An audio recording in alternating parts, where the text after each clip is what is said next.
Bismillahirrahmanirrahim. Assalamualaikum dan selamat sejahtera. Nama saya Aida Yusrina binti Abdul Majid dan nama pasangan saya adalah Nurul Syasha binti Muhammad Saad.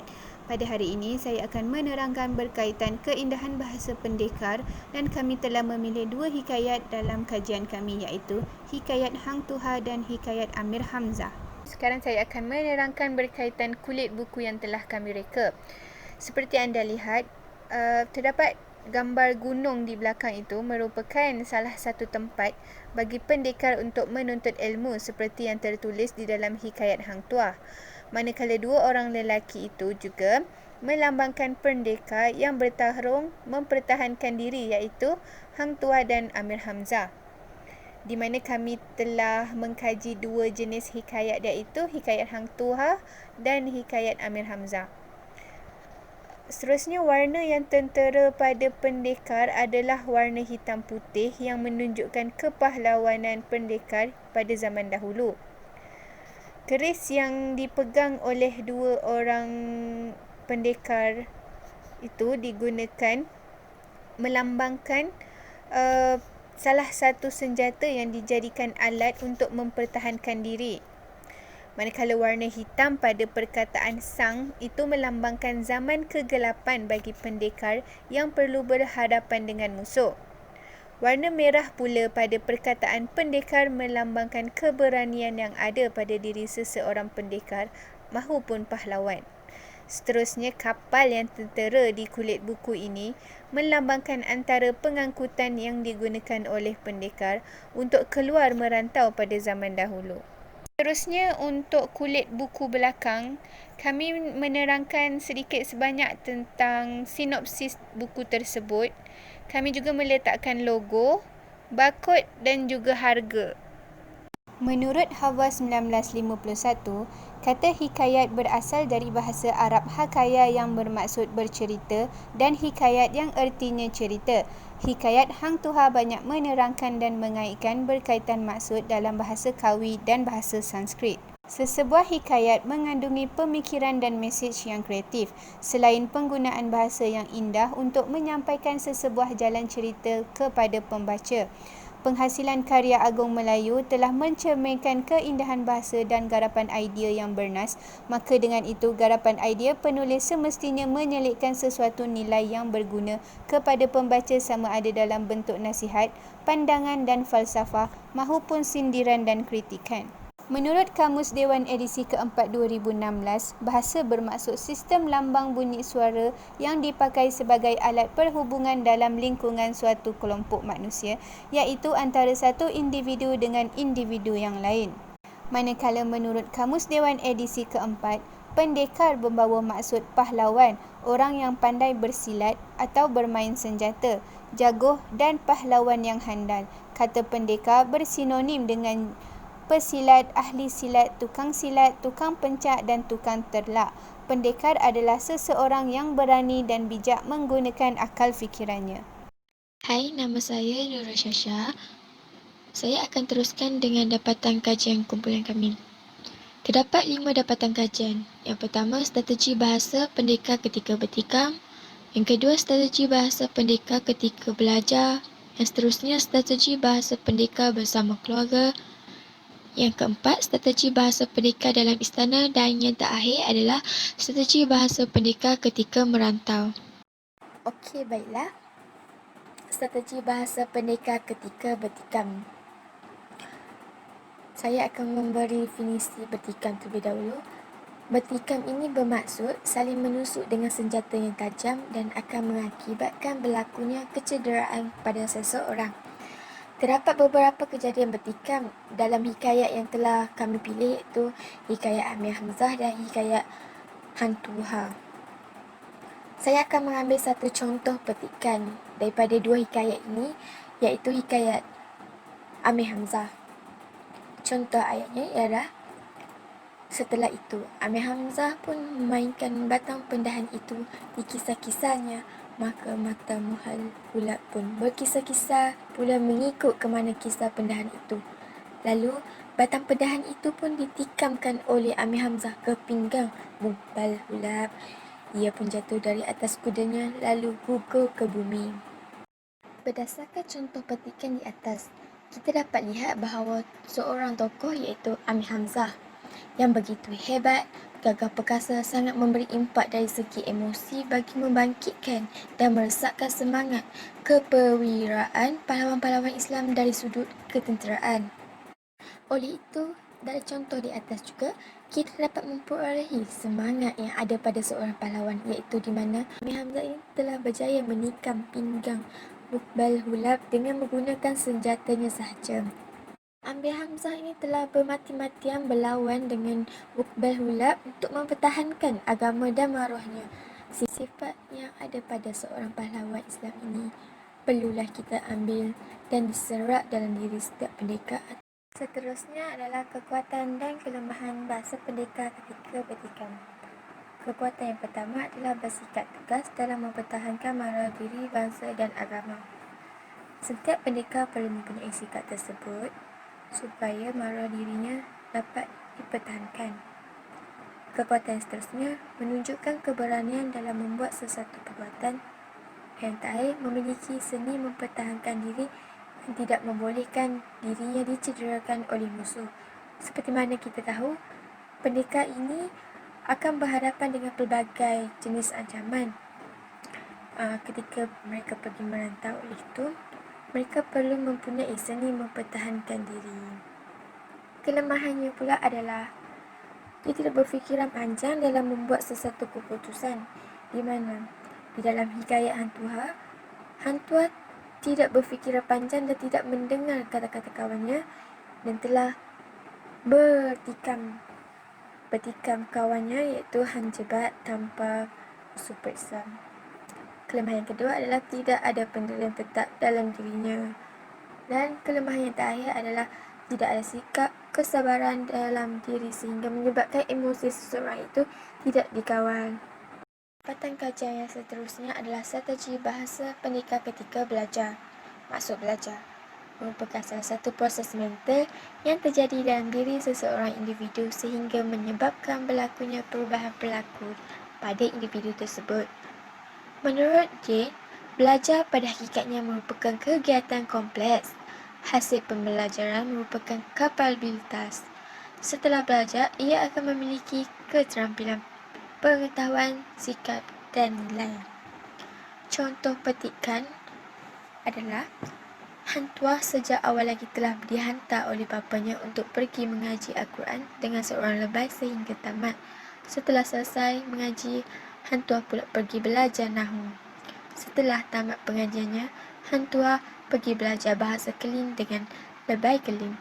Kemudiannya, beliau pergi belajar bahasa Siam dengan lebay Siam sehingga beliau fasih berbahasa Siam dan diikuti dengan bahasa Cina, Jawa dan lain-lain bahasa. Berdasarkan contoh petikan di atas, menunjukkan Laksmana Hantua telah dididik oleh bapanya untuk pergi mengaji ataupun menuntut ilmu. Seperti pepatah Melayu, meluntur buluh biar dari rebungnya.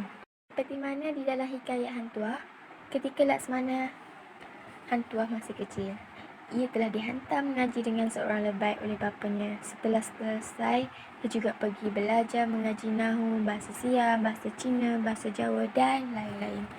Hantua ini seorang yang rajin menuntut ilmu dan ia tidak membantah dengan suruhan bapanya untuk pergi mengaji. Sifat yang ada pada Laksmana Hantua ini patut dicontohi oleh kanak-kanak pada zaman sekarang. Namun perkara ini juga harus dibantu dan dibimbing oleh ibu bapa kanak-kanak tersebut. Okey, seterusnya kekuatan dan kelemahan bahasa pendekar ketika belajar. Terdapat 3 kekuatan. Yang pertama adalah memiliki pelbagai ilmu seni mempertahankan diri dan ilmu dunia akhirat, di mana Hantua dan rakan-rakannya telah mempunyai ilmu seni mempertahankan diri di mana dia pergi bertapa di gunung untuk mendapat ilmu tersebut. Dan seterusnya mempunyai pengetahuan yang luas. Apabila dia pergi belajar dan pergi menuntut ilmu, dia akan mempunyai dan akan memperolehi ilmu yang sangat luas. Dan yang terakhir adalah mendapat sokongan dan bimbingan daripada ibu bapa. Kelemahan bahasa pendekar ketika belajar Yang pertama adalah bahasa yang digunakan sukar untuk difahami oleh masyarakat zaman sekarang. Dan yang seterusnya terpaksa meninggalkan keluarga untuk pergi belajar. Contoh dalam hikayat Hantuah dan rakan-rakannya terpaksa pergi merantau untuk mendapatkan ilmu pengetahuan dan ia terpaksa meninggalkan keluarganya di kampung. Dan yang terakhir adalah mengambil masa yang lama untuk memperoleh ilmu kerana ia perlu pergi merantau dan pergi bertapa berbulan-bulan, ada yang makan tahun. Dan kajian yang seterusnya adalah strategi bahasa pendekar ketika merantau. Seperti mana yang kita tahu, kehidupan masyarakat Melayu pada zaman dahulu amat sinonim dengan aktiviti merantau ni. Tradisi merantau dianggap sebagai semangat ataupun motivasi dalam membina kehidupan dan menentukan arah tuju masa depan setiap individu, keluarga dan juga masyarakat. Menurut Kamus Dewan Bahasa dan Pustaka 2011, mana merantau ni adalah sebagai berlayar, berjalan ataupun mengembara ke negeri lain dari tempat asalnya untuk mencari penghidupan lain. Seterusnya saya memilih contoh petikan daripada hikayat Hantuha, iaitu hai saudaraku keempat, kita ini 5 bersaudara. Dapatlah berlayarkan sebuah rahu ladin supaya kita pergi merantau barang ke mana mencari makan dan kita ini sudah dewasa. Ayo kita merantau. Kita cari banyak pengalaman. Apalagi kita sudah memiliki bekal kepandaian, kata Hantuah kepada 4 orang sahabatnya itu. Hal ini menjelaskan bahawa dalam kehidupan masyarakat Melayu, termasuk Hantuah dan sahabatnya pada zaman dahulu, sangat sinonim dengan aktiviti merantau. Ia dapat dilihat sama seperti petikan di atas di mana ketika usia Hantuah dan keempat orang sahabatnya masih muda, mereka telah keluar merantau untuk mencari makanan dan pengalaman di tempat lain. Mereka ini telah pergi merantau hanya menggunakan perahu sahaja sebagai pengangkutan untuk merantau. Dalam hikayat Hantuah ini, kita dapat melihat keberanian dan sikap berdikari 5 sekawan itu pergi merantau untuk meneroka, berdagang, mencari kehidupan baru, menuntut ilmu dan sebagainya. Sebelum mereka ini pergi merantau, mereka perlu dilatih untuk mempersiapkan diri mereka dengan seni mempertahankan diri seperti silat bagi mempertahankan diri mereka daripada ancaman musuh ataupun binatang buas. Ini merupakan kekuatan dan kelemahan bahasa pendekar ketika merantau. Terdapat 4 kekuatan dalam bahasa pendekar ketika merantau ini. Yang pertama adalah dapat belajar hidup berdikari. Yang kedua, lebih bertanggungjawab terhadap kehidupan merantau. Yang ketiga, mendidik diri mereka untuk menjadi lebih berani. Dan yang terakhir, kebebasan memperoleh ilmu pengetahuan. Kelemahan bahasa pendekar ketika merantau ini ada 3. Yang pertama, menghadapi kesukaran dan kesusahan dalam hidup ketika mereka pergi merantau. Ia juga berjauhan dengan ahli keluarga. Dan yang terakhir, sering berhadapan dengan musuh dan binatang buas. Bahasa ketika bersama keluarga. Keluarga bermaksud 2 atau lebih individu yang hidup dalam rumah tangga kerana adanya hubungan darah, perkahwinan atau adopsi yang saling berinteraksi antara satu sama lain, mempunyai peranan masing-masing serta menciptakan dan mempertahankan sesuatu budaya. Seperti yang kita semua tahu, Hang Tuah adalah anak kepada Hang Mahmud dan